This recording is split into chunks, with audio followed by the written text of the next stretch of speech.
Bismillahirrahmanirrahim. Assalamualaikum warahmatullahi wabarakatuh. Perkenalkan, nama saya Emrizal Dika Putra dengan NIM C1C020034.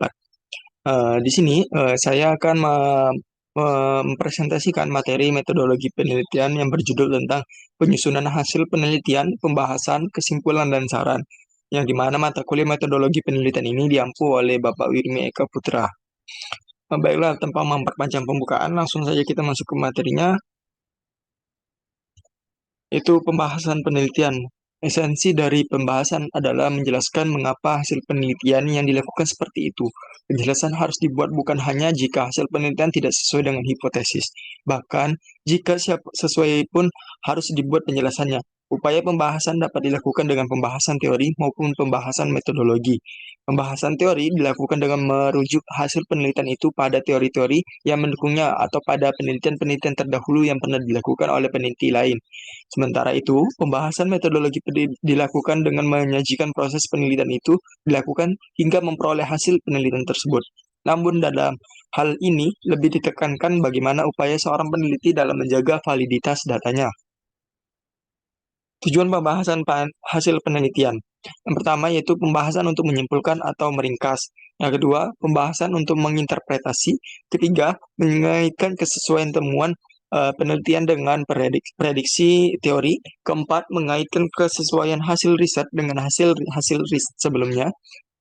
Yang kelima, jika hasil penelitian dinilai akurat dan sangat krusial. Yang keenam, pembahasan untuk merekomendasikan atau menerapkan. Ketujuh, menjelaskan implikasi-implikasi lain dari hasil penelitian, termasuk keterbatasan temuan-temuan penelitian. Yang kedelapan, pembahasan untuk menyarankan. Selanjutnya itu kesimpulan. Menurut Kamus Besar Bahasa Indonesia, kesimpulan adalah keputusan yang diperoleh berdasarkan metode berpikir induktif atau deduktif dari suatu pembahasan maupun gagasan. Kesimpulan penelitian adalah pernyataan singkat tentang hasil analisis deskripsi dan pembahasan tentang hasil pengetesan hipotesis yang telah dilakukan di bab sebelumnya. Kesimpulan berisi jawaban atas pertanyaan yang diajukan pada bagian rumusan masalah. Pada umumnya, kesimpulan itu terdiri dari dua, yaitu kesimpulan utama dan yang kedua itu kesimpulan tambahan. Langkah-langkah penyusunan kesimpulan. Yang pertama, menguraikan garis besar permasalahan dan kemudian memberi ringkasan tentang segala sesuatu yang telah diuraikan pada bab-bab sebelumnya. Yang kedua, menghubungkan setiap kelompok data dengan permasalahan untuk sampai pada kesimpulan tertentu. Yang ketiga, menjelaskan mengenai arti dan akibat-akibat tertentu dari kesimpulan-kesimpulan itu secara teoritik maupun praktis. Merumuskan kesimpulan. Pertama, menjawab permasalahan. Hendaknya menjawab permasalahan yang telah dibahas di awal. Kedua, tidak bertele-tele, harus dijelaskan secara singkat, padat, dan jelas. Ketiga, jangan merumuskan data, karena data ini merupakan bagian dari pembahasan. Pengertian saran. Saran adalah rekomendasi yang ditulis setelah kesimpulan dapat ditujukan pada pembuat kebijakan, kepada para pengguna hasil penelitian yang bersangkutan, kepada peneliti berikutnya, dan kepada pemecahan masalah di lapangan. Saran adalah suatu yang diberikan kepada pembaca yang didasarkan atas hasil temuan dalam studi yang telah dilakukan dan bukan berupa pendapat atau tinjauan idealis pribadi peneliti.